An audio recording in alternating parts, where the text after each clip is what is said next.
வணக்கம் எல்லாருக்கும். இன்னொரு வீடியோவில் சந்திக்கிறேன். நான் முதல்ல ஒரு வீடியோ போட்டிருந்தேன். ஊழல்வாதிகள் ஏன் கைது செய்யப்படையில, ஊழல்வாதிகள் எப்படி பாதுகாக்கப்படுகிறோம், ஊழல்வாதிகளை காப்பாற்றுறது யார் என்ற ஒரு பதிவை நான் உங்களுக்கு முதல் போட்டிருந்தேன். அதை தொடர்ந்து இந்த பதிவை நான் போட்டிருந்தேன். இந்த ஊழல்வாதிகளை சிறையில் பிடிச்சி அடைக்கணும்னா நாங்கள் என்ன செய்யணும் என்றதை நான் போட்டிருந்தேன்.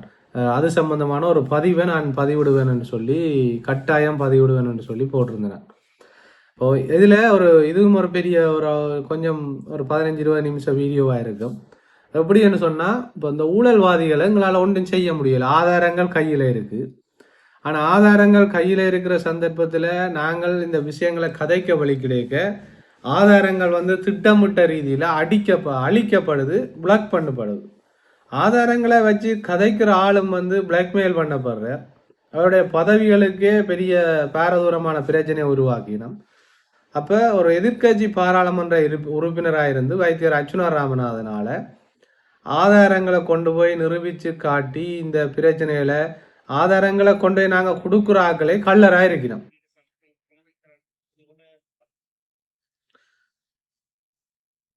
அப்ப ஒரு விஷயத்தை நாங்கள் விளங்கி கொள்ளணும். ஆதாரங்களை அழிக்க முற்படினும் ஆதாரங்களை கொண்டு கொடுத்தாலும் பிரச்சனையா இருக்கு. நாங்கள் ஊழல்களை பற்றி கதைச்சு ஊழல்கள் இவங்கெல்லாம் செய்யறாங்க. நான் ஓப்பனா சொல்ல போனா சத்தியமூர்த்தி என்ற ஒரு வைத்தியர் பச்சை கள்ளன் எல்லாருக்கும் தெரியும். சரியோ, அது பொதுமக்களுக்கே தெரியும். இப்போ யாழ்ப்பாணம் ஹாஸ்பிட்டலில் போய் ஒரு ஹாஸ்பிட்டலுக்கு வெளியால போய் நின்று சத்தியமூர்த்தி வைத்தியரை பற்றி என்ன நினைக்கிறீங்கன்னா 4 பேர் நல்லா சொல்லுவாங்க, 40 பேர் அவங்களோட எல்லா அநியாயத்தையும் சொல்லுவாங்க. ஆனா ஊழலை நிரூபிக்க வாங்கன்னு கேட்டா வர மாட்டேங்க. அது ஒரு பக்கம் இருக்கு. இப்போ நான் கேட்குறேன், இதுக்கு என்ன முடிவு? இப்படியே இருந்தால் என்ன தீர்வு? இப்போ அர்ச்சுனா ராமநாதனால ஒன்றும் செய்ய இயலாதா என்று கேட்டால் செய்ய இயலும், நிச்சயமாக செய்ய இயலும். வைத்தியர் கௌரவ பாராளுமன்ற உறுப்பினர் அர்ச்சுனா ராமநாதனால இதுக்கு ஒரு முடிவு கட்ட இயலும். இன்றைக்கு இவ்வளவு ஊழல்கள் இருக்கு, இத்தனை கோடி ஊழல் நடக்குது, இத்தனை கோடி ஊழல் செய்திருக்கணும், மக்களுடைய பணத்தை கொள்ளையடிச்சிருக்கணும், மக்களின் காணிகளை களவா பிடிச்சிருக்கணும் என்று வரையறுத்து சொல்லக்கூடிய அளவுக்கு ஒரு பாராளுமன்ற உறுப்பினர் ராமநாதன் அர்ச்சுனா மட்டும்தான். அதை ஆற்ற முகத்துக்கு நேராண்டாலும் சொல்றதுக்கு அவர் ரெடியா இருக்கிறார், சொல்லி இருக்கிறார். அதில் அவர் தனக்கு ஆதரவானவர்கள் தனக்கு எதிரானவர்கள் அப்படியெல்லாம் பார்க்கல. எதிரானவர்களாக இருந்தாலும் மக்கள் நலன் சார்ந்து சிந்திச்சா அது சரியென்று அதுக்கு ஆதரவு கொடுத்த நிறைய சந்தர்ப்பங்கள், நிறைய காணொலிகள், நிறைய ஆதாரங்கள் இருக்கு. அது என்பிபி அரசாங்கமே நல்ல உதாரணம். அவைகள் மக்கள் சம்பந்தமான பிரச்சனைகளுக்கு சரியான தீர்வுகள் கொண்டு வர வழி கிடையாது. அதுக்கு ஃபுல் சப்போர்ட் டாக்டர் கொடுத்துருக்கிறார். எங்கட போலி தமிழ் தேசியவாதிகளை எதிர்த்து விமர்சிப்பாங்க, அவங்க இந்த கதையை எப்படி மாற்றி கதைப்பாங்க, இதெல்லாம் அவருக்கு தெரிஞ்சும் வாயை முடிக்கொண்டுருங்க, இது சரி, இது அவங்க எடுக்கிற முடிவு சரின்னு சொல்லி அதுக்கு ஆதரவாக நிறைய இதுகளை கொடுத்துருக்குறார். அதே நேரத்தில் என்பிபி அரசாங்கம் ஊழல்வாதிகளை காப்பாற்றிக்க அமைச்சராக இருந்தாலும் தூக்கி அடிப்பேன் என்று எழும்பி இருக்கிறார். அப்போ இந்த வகையில் இப்படி வேறு எந்த பாராளுமன்ற உறுப்பினர்களாலையும் செய்ய இயலாது, செய்ய மாட்டினோம். அவை செய்யறதுக்குரிய தகுதியை அவைகளை தான் இருக்கணும். இந்த தமிழில் ஒன்று சொல்லுவாங்க, நக்குண்டர் நாவலந்தார் என்னன்னு சொன்னால், ஒரு வீட்டை போய் நாங்கள் சாப்பிட்டுட்டோம் என்று சொன்னால் அவைன்ற பிள்ளைகளை கூட நாங்கள் கதைக்கலாது. ஏனென்றா அவங்க சாப்பாடு தந்துட்டாங்களோ, அதால் அதை போய் கதைக்கலாம். என்னென்னா நாங்கள் சாப்பிட்ட விட்டு என்னென்ன திருப்பி கதைக்கிறேன்ற ஒரு மனநிலை எங்களுக்கு உருவாகிடும்.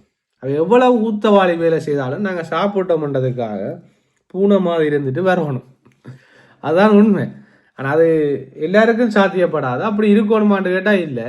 ஆனால் அதுங்களோட மனநிலை அப்படி ஒரு இதை அவங்க உருவாக்கி போடுவாங்க. என்னென்னு சொன்னால், அதான் சில இடங்களில் பொம்பளை பார்க்க போய்க்கையோ மாப்பிள்ளை பார்க்க போய்க்கையோ ஒரு பேச்சு முடியும் மட்டுமே அவை சாப்பிட மாட்டணும். ஏன்னு சொன்னால் அதை சாப்பிட்டு அவையோட உறவு கொண்டாட்டா அவன் முகத்தை முறிக்கல. அப்போ பொம்பளை பிடிக்காட்டியும் அது எப்படியான பொம்பளையாக இருந்தாலும் நாங்கள் ஓமண்டு தலையாடி போட்டு வர வேண்டிய ஒரு சூழ்நிலை உருவாகும்ன்றதுக்காகத்தான் அவையெல்லாம் பேசி முடிச்சு எல்லாம் முற்று பெற்ற பிறகுதான் அந்த வீட்டில் தமிழில் சொல்லணுமெண்டா வாய் நினைக்கணும், நல்லா இது செய்யணும்னு சொல்லிக்கணும். அப்படி ஒரு நடைமுறை இருக்கு. இப்போ இந்த ஊழல்வாதிகளை பற்றி ஒருத்தரும் கேள்வி கேட்கலாமங்கிற தேசிய கட்சிகள், தமிழ் தேசிய அரசியல்வாதிகள் இருக்கிறதுக்கு காரணம் அவை அங்கே வாய் வச்சுட்டினோம்.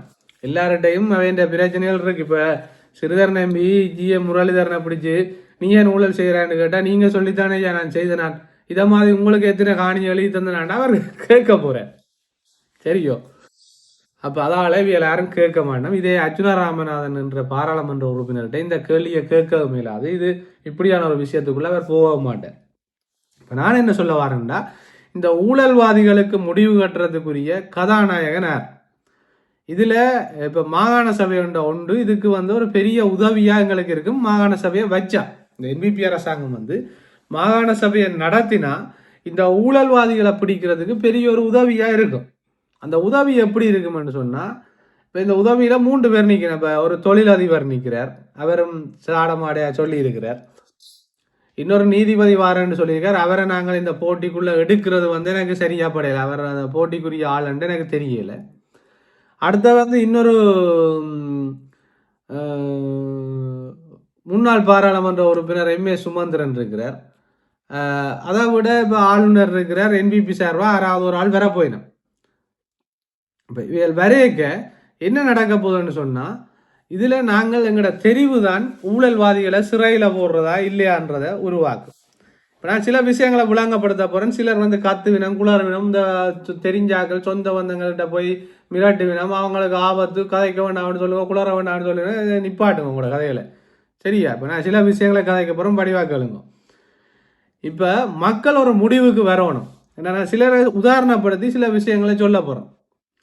இப்போ எங்களோட தேசியத்தையும் எங்களோட தேசிய போராட்டங்களையும் விடுதலை புலிகளையும் ஒரு முக்கியமான காலகட்டத்தில் தீர்வு வர்ற காலகட்டத்தில் அவையையும் விசாரிக்கணும், அவைக்கும் தண்டனை கொடுக்கணும் என்று சொன்ன எம்ஏ சுமந்திரன் உங்களுக்கு முதலமைச்சராக வரணுமா?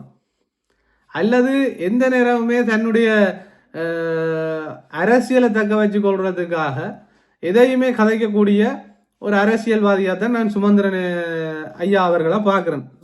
பெரிய சட்டத்தரணி அவரை பார்க்குறேன். அடுத்தது இப்போ கிட்டடியில் வந்த தகவலின்படி, அவருடைய அறிக்கையின்படி எங்களோட தொழிலதிபர் பாஸ்கரன் கந்தையா அவர்கள் சொல்லியிருக்கிறார். என்னன்னு சொன்னால், ஆதாரம் இருக்குன்னு அரச உத்தியோகத்தரில் போய் கேள்வி கேட்டு அவைய பேசுகிறத விட்டுட்டு லஞ்ச ஊழல் ஆணைக்குழுவில் கொண்டே கொடுங்கன்னு சொல்லி, இந்த லஞ்ச ஊழல் ஆணைக்குழு ஒன்றும் செய்யாதுன்னு தெரிஞ்சும் அவையிட்ட போய் நாங்கள் தொங்கி பிடிச்சு கொண்டு நிற்கணுமன்ற மனநிலையும் எந்த வியாபாரத்தை மேம்படுத்தணுமென்ற ஒரு சிந்தனையாளரையும் நாங்கள் இப்போ உதாரணமாக சொல்கிறோம். நாங்கள் யதார்த்தத்தை புரிஞ்சு கொள்ளணும். இப்போ பாஸ்கரன் கந்தையான்றவர் யாருன்றே எனக்கு தெரியாது. அவர் ஒரு தொழிலதிபர் என்றதும் சமூக ஊடகங்கள் மூலமாக அவரை பார்த்துருக்குறேன். இப்போ என்னுடைய கேள்வி என்னென்னா, அவருடைய மனநிலையை நீங்கள் இப்போ சிந்திங்க. இப்போ வைத்தியர் ஆச்சுன்னா வைத்திய தொழிலை இழந்துட்டார், அவருக்கு எந்த பிஸ்னஸும் இல்லை, அதை உலகிக்கொள்ளுங்க, எந்த தொழிலும் இல்லை, எந்த பாம்பும் கட்டி வச்சிருக்கல, எந்த கோட்டையும் கட்டி வச்சிருக்கல, அரசியல்லாம் இந்த தஞ்சம் இருந்தவர். இப்போ அதில் இருந்து அவர் வெளியே வர போகிறார். தனக்கு தொழில் இருந்தால் அந்த தொழிலை தான் செய்து கொண்டு இருக்க போகிறார். அரசியலில் தனக்குரிய பங்களிப்பை செய்து கொண்டு இருக்க போகிறார். நான் கேட்குறேன், இவ்வளவு பெரிய முதலீடுகளை கொண்டு வடக்கு மாகாணத்தில் போட்டுட்டு வடக்கு மாகாணத்தில் மக்கள் சேவை செய்ய விரும்புகிற ஒருத்தர் எப்படியான சேவையை செய்யலாம்னு நீங்கள் நினைக்கிறீங்க? இப்போ உதாரணமாக இப்போ பாஸ்கரனை இவ்வளவு முதலீடுகளை போட்டிருக்கிறார். அவர் தன் முதலீடுகள் அழியாமல் இருக்கணும்ன்றதுக்கான ஒரு நடவடிக்கையை மேற்கொண்டு கொண்டு போவாரா, அல்லது என்ற தொழில் என்ற சொத்துக்களை எல்லாம் அழித்து மக்களுக்கு கொடுக்கணும்ன்ற ஒரு சிந்தனையாளராக இருப்பாரா? இப்போ நான் கேட்குறேன், இதுவரைக்கும் அவர் மக்களுக்காக இழந்தது என்ன? இப்போ அவர் வெளிநாட்டில் இருந்து வந்ததை ஒரு தியாகமாக சொல்லி கொண்டிருக்கிறார். நான் எல்லாத்தையும் விட்டுட்டு தான் நாங்கள் இங்கே முதலீடு செய்கிறேன். இந்த முதலீட்டால் அவருக்கு லாபம் பெறாமல் இந்த முதலீட்டை தொடர்ந்து செய்து கொண்டிருக்கிறாரான ஒரு கேள்வியும் இருக்குது. அது ஒரு பக்கம் இருக்குது. அவர்கிட்ட தனிப்பட்ட விஷயங்களை, இது ஒரு விமர்சனம் இல்லை, அதுக்காக அவர் செய்கிற பிழையான விஷயங்களையும் அவர்கிட்ட அந்த என்ன வாயில ஊசி போடுவேன்ற கதையையும் லஞ்ச ஊழல் ஆணைக்குழுவில் கொண்டு கொண்டு இந்த கதைகளை எல்லாம் ஏற்றுக்கொண்டு இதை சமாளித்து போகிற அளவுக்கு இல்லை. நாங்கள் அதை விளங்கி கொள்ளுங்க. அவர் ஒரு தொழிலதிபராக தன்னுடைய தொழிலை மேற்கொண்டு போகிறது அவருடைய நியாயமான கருத்து. அதுக்கு முதலமைச்சராக வரணும்ன்றது தான் பிழையான கருத்து. இப்போ அதுக்கு அவர் முதலமைச்சராக முதலமைச்சர் பதவியில் இருந்து கொண்டு தன்னுடைய வியாபாரத்துக்குரிய எல்லா தடைகளையும் அகற்றி முதலமைச்சர் கதிலிருந்து அந்த தொழிலை செய்து கொண்டு போகணும் என்ற சிந்தனை அப்படி இருக்குமா இருந்தால் அது தவறு என்று தான் நான் சொல்ல வரேன். அப்படியான ஒரு சிந்தனையாளரை நீங்கள் முதலமைச்சர் ஆக்க போறீங்களா என்ற கேள்வி. அடுத்தது என்பிபி சார்பா யாரோ ஒரு அலுவலக போயின ஒரு ஆளுநராக இருக்கலாம், அல்லது இந்த கபிலன் என்று சொல்ற இந்த என்ன யூனிவர்சிட்டியில் விரிவுரையாளராக ஏதோ இருந்தவராக இருக்கலாம். இவியலை கொண்டு வந்தா இப்போ ஆளுநர்கிட்ட செயற்பாட்டை பாருங்க, இந்த என்பிபி அரசாங்கத்தின் செயற்பாட்டை பாருங்க, முழு ஊழல்வாதிகளையும் பாதுகாக்கணும். சரியோ, முழு ஊழல்வாதிகளையும் பாதுகாக்கணும், ஊழலுக்குரிய ஆதாரங்களை அமைச்சர் சந்திரசேகர் உட்பட அளிக்கணும். அப்ப இப்படியானவையை கொண்டு வந்து நீங்க ஊழல்வாதிகளுக்கு தண்டனையை வாங்கி கொடுக்க போறீங்களா? இப்போ நான் வைத்தியர் அர்ச்சுனா ராமநாதனை பற்றி ஒன்றுமே கதைக்கல, இனித்தான் கதைக்க போகிறேன். உங்களோட மனசிலேயே கேள்வி எழும்பும், இவங்களால் எதுவுமே நடக்க போகிறது இல்லை. இப்போ சாதாரண மக்கள், அவையின் ஆதரவாளர்களை பற்றி நான் கதைக்கல, அவை வந்து ஒரு மூட நம்பிக்கையோட வாழ்கிற வந்து அந்த நம்பிக்கையில் தான் வாழவினம். அது வந்து வேற பிரச்சனை. இப்போ ஒரு 40 பயனாளிகள் பயன்பெறுகிறார்கள் அல்லது ஒரு 300 தொழிலாளிகள் பயன்பெறுகிறார்கள் அவர் புனிதராக முடியாது. அல்லது இப்போ சுமந்திரன் ஐயா 10 பேருக்கு வழக்கு செய்து அந்த வழக்கை வெற்றி பெற்று கொடுத்தாருன்றதுக்காக சுமந்திரன் ஐயா கடவுளாக முடியாது. இப்போ எங்கட கேள்வி எல்லாம் அமைச்சர் சந்திரசேகர் 4 பேருக்கு அட்டை பண்ண கொடுத்தாருன்றதுக்காக கடற்தொழிலாளிகள் எல்லாருமே பயன்பெற்று விட்டார்கள் என்பது அர்த்தம் இல்லை. விளங்கிக் கொள்ளுங்க. நான் ஏன் இப்படியான உதாரணங்களை சொல்றேன்னு சொன்னா, ஒரு சில விஷயங்களை வச்சு தான் வேண்டிய அரசியல் இருக்கு. வைத்தியர் ராமநாதன் அர்ச்சுனா எல்லா பக்கத்தாலையும் விமர்சிக்கப்படுறதுக்கும் எல்லா பக்கத்தாலையும் நெருக்கடியை சந்திக்கிறதுக்கும் காரணம் வந்து அவர் எல்லாருடைய வாழ்க்கையும் பற்றி சிந்திக்கிறார். ஒரு வியாபாரியா இருக்கலாம், ஒரு தெருவோர வியாபாரியா இருக்கலாம், அல்லது ஒரு ஹாஸ்பிட்டல்ல இருக்கிற டாக்டரா இருக்கலாம், அல்லது ஹாஸ்பிட்டல்ல ஒரு கிளீனிங் செய்கிற ஸ்டாஃபா இருக்கலாம், பாடசாலையில் அதிபராக இருக்கலாம், பாடசாலை கேட்டில் இருக்கிற செக்யூரிட்டியாக இருக்கலாம், மாணவர்களாக இருக்கலாம். இப்போ எல்லாருக்குமான அரசியலை தான் வைத்தியர் அர்ச்சுனா ராமநாதன் செய்கிறதால எல்லாராலையும் விமர்சிக்கப்படுறார். எந்த மட்டங்கள்ல இருந்து ஊழல்கள் நடக்குதோ எல்லாத்தையும் கதைக்கிறார். இப்போ எந்த கேள்வி என்னண்டா, இப்போ 4 பகுதியாக நான் பிரிச்சிருக்கிறேன். ஒன்று இந்த போலி தேசியம் பேசுகிற கட்சிகள், அவேண்ட சைட்ல இருந்து இப்போ சுமந்திரனோ அல்லது சிறுதரனோ யாரோ ஒரு ஆள் முதலமைச்சர் போட்டிக்கு வர போயிடும்.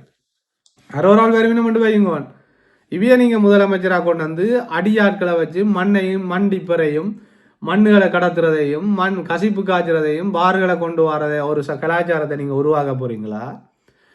அல்லது இந்த வியாபாரங்கள், அதாவது என்ன சொல்றேன்டா, மேட்டுக்குடி, அதாவது உயர்ந்த மட்டங்களில் இருக்கிறவர்களை மாத்திரம் சிந்திச்சு தங்களுடைய வியாபார ஸ்தலங்களையும் தங்களுடைய காரியங்களையும் செய்து கொண்டு போறதுக்குரிய வியாபாரிகள் போன்றவர்களை அல்லது தொழிலதிபர்கள் போன்றவர்களை என்ன சொல்ற அவைன்ற மனநிலையை பற்றி நான் கதைக்க விரும்பலை. என்னன்னு சொன்னா, அது வந்து சில நேரம் கேவலமாக சித்தரிக்க வேண்டிய தேவைகள் நிறைய இருக்கு. இன்னும் அந்த வட்டத்துக்குள்ள வராம வெளியே நின்று அந்த ஒரு சாடமாடையா கதைக்கிறதால நாங்கள் விமர்சிக்க விரும்புகிறோம். இப்போ சும்மா தேவையில்லாம விமர்சிக்க இயலாது. ஒரு மனுஷன் வந்து அரசியல் வட்டத்து, இப்போ சுமந்திரன் வந்து முதலமைச்சர் ஆகணும்ன்றதுக்கு தன் வாயாலேயே கதைச்சு கொண்டு திரியிறார். இப்போ இவர் வந்து சாடமாடையா தான் சொல்லியிருக்கார். அர்ச்சுனா ராமநாதன் என்ற பாராளுமன்ற உறுப்பினரும் எம்ஏ சுமந்திரனும் முன்னாள் பாராளுமன்ற உறுப்பினரும் சட்டத்தரணியும் தான் முதலமைச்சர் தான் வருவேன் என்று சொல்லியிருக்கிறேன். வருவேன் என்ற மாதிரி ஒரு சைகையை காட்டியிருக்காரு. அதுக்காகத்தான் நாங்கள் கேட்குறோம், நீங்கள் வந்து என்ன செய்ய போறீங்க? நீங்கள் சொல்றீங்கள் அரசு திணைக்களங்கள்ல கேள்வி கேட்கிறத விட்டுட்டு லஞ்ச ஊழல் ஆணைக்குழுவில் போய், இப்போ லஞ்ச ஊழல் ஆணைக்குழுவின் விசித்திரமே அறியாத நீங்கள் எப்படி முதலமைச்சராக வந்து தீர்வு கொடுக்க போறீங்க? இது ஒரு கேள்வி. இப்போ நான் எங்கட மேட்டருக்கு வரேன். யார் கதாநாயகன்? இப்போ வைத்தியர் அர்ச்சுனா ராமநாதன் முதலமைச்சராக வந்தால் என்ன நடக்கும்? ஒரு பாராளுமன்ற உறுப்பினராக வந்த உடனே அவர் யாழ்ப்பாண வைத்தியசாலைக்கு உள்ள போய் சத்தியமூர்த்தியை கேட்ட கேள்வியில ஓடி போய் கோர்ட்ஸில் வழக்கு போட்டு வச்சிருக்கிறார். இன்றைக்கு வரைக்கும் வைத்தியசாலைக்குள்ளுக்குள்ள போகவே இல்லாத மாதிரி. அப்போ ஒரு அதிகாரமாக முதலமைச்சராக எல்லா பதவிகளோடையும் இருந்தால் நேரடியாக தானே ஊட்டி கொண்டு குளரில் பிடிச்சி போலீஸ்காரண்ட கையோட பேர் இவன் கல்லன்னு அரெஸ்ட் பண்ணுங்க, இந்த ஆதாரம்னு சொல்லி இதான் நடக்க போகுது. யாராவது அத்துமுறி மதிலை கட்டி இருந்தா பெக்கோட வந்து நின்று அந்த மதில் கட்டின இடத்துல நின்று பொலிசையும் வச்சு எல்லா தன் அதிகாரிகளை வச்சு இந்த மதிலை இடியுங்கோ, இடிச்சு அங்கால கட்ட சொல்லுங்கன்னு சொல்லி சொல்லுவார். இதே இந்திய மீனவர்கள் வந்து இலங்கை கடற்பரப்புக்குள்ள வந்தா 4 பேரோட போட்டில் போய் நடு கடல்ல நின்று இந்திய மீனவர்களை கைது செய்து இனிமேல் இப்படியான விஷயங்கள் நடக்கக்கூடாது, நடந்தா இதுதான் நடக்கும்ன்றதை தமிழக முதலமைச்சருக்கோ தமிழக மக்களுக்கோ சரியான முறையில் தெரியப்படுத்துவார். இங்கே பாருங்க, இது கடல், இது உண்மையாகவே நான் சொல்ல வரேன். மக்களே நீங்கள் சிந்திச்சு கொள்ளுங்க. இப்போ டாக்டர் அர்ச்சுனா வந்து இலங்கை இந்திய போர்டருக்குள்ள, இந்திய மீனவர்கள் இலங்கை போர்டருக்குள்ள வந்து அதை லைவ் போட்டு காட்டி அளவு திட்டத்தோட நிரூபிச்சு இது வந்து இலங்கை கடற்பரப்பு, இதுக்குள்ள வந்து அத்துமுறை மீன் பிடிச்சிருக்கணும், இந்திய மக்களுக்கும் எங்களுக்கும் பிரச்சனை இல்லை, இது ஒரு அரசியலாக்க வேண்டாம், இப்படியான தேவையற்ற தடை செய்யப்பட்ட வேலைகளை செய்யக்கூடாதுன்றதை நாங்கள் உங்களுக்கு காட்டுறோம். ஒரு முறை நாங்கள் மன்னிச்சு விடுறோம், அடுத்த முறை வந்தால் பிடிச்சி உள்ளே போட்டு எல்லாத்தையும் பறித்து போட்டு விட்டுருவோம்ன்றதை மிக தெளிவாக இந்திய அரசாங்கத்துக்கும் மக்களுக்கும் சொல்லக்கூடிய கட்ஸ் யாருக்கு இருக்குன்னு சொன்னால், இந்த போய் சிறிதரன் மாதிரி கயந்திரவ மாதிரி உள்ளால இந்தியாவோட காய்ச்சி போட்டு பெட்டி வாங்கி கொண்டு வந்து தேர்தல் அரசியல் செய்யாத ஒருத்தருக்கு தான் இருக்குது. அப்போ உங்களுக்கு இப்போ விளங்கணும் முதலமைச்சருக்குரிய கதாநாயகன் யார்ன்றதை வந்து நீங்கள் சரியாக புரிஞ்சு கொள்ளணும். யாரால இந்த ஊழல்வாதிகளுக்கு தண்டனை கொடுக்க முடியும்ன்றதை. நன்றி, வணக்கம். இன்னொரு வீடியோவில் சிறப்பாக